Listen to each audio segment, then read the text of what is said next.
Pemirsa, masuknya anggaran tambahan untuk operasional Kementerian Pertahanan yang sumbernya berasal dari utang menjadi perhatian kubu paslon nomor 1 dan 3, Anies Mohaimin dan Ganjar Mahfud MD. Yang mereka menganggap keputusan pemerintah berutang guna membeli alutsista itu tidak tepat, mengingat banyaknya kebutuhan masyarakat yang masih harus dipenuhi oleh negara.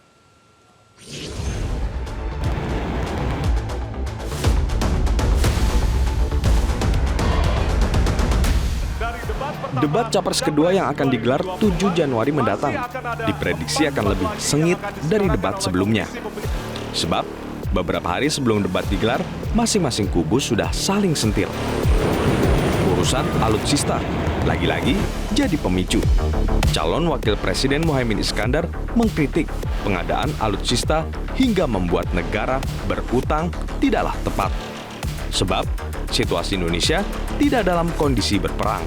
Kalau kita nggak perang, kenapa kebanyakan utang beli alat perang? Lebih baik utang untuk beli alat pertanian. Jadi saya pernah suatu hari ke Eropa.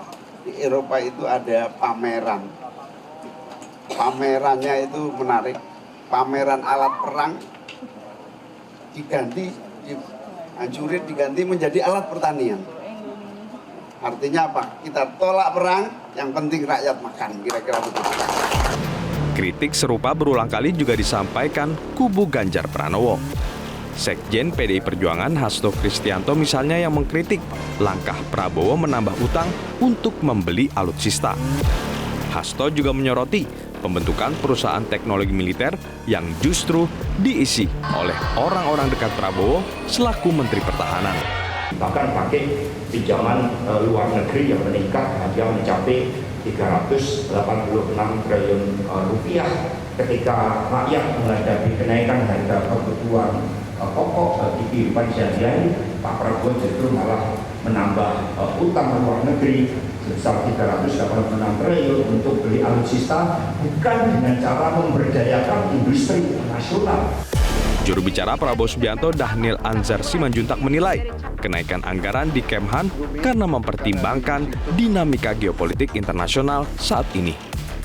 Nah, kita ingin mencapai essential cost yang bisa membuat kita itu disegani punya deterrent effect di dunia. Dan kenapa ini juga kan selalu kritiknya adalah kenapa ini tetap menjadi salah satu fokus. Bagaimanapun juga, ya, alutsista adalah bagian yang sangat dasar terkait dengan pertahanan negara. Pemerintah memang telah menaikkan anggaran belanja Kementerian Pertahanan sebesar 4,25 miliar US dollar atau setara 65 triliun rupiah. Kenaikan anggaran itu akan diambil dari utang luar negeri. Dengan begitu, anggaran belanja yang dipimpin Prabowo akan naik dari sekitar 319 triliun rupiah menjadi 385 triliun rupiah. Tim Liputan, Metro TV. Jelajahi cara baru mendapatkan informasi. Download Metro TV Extend sekarang.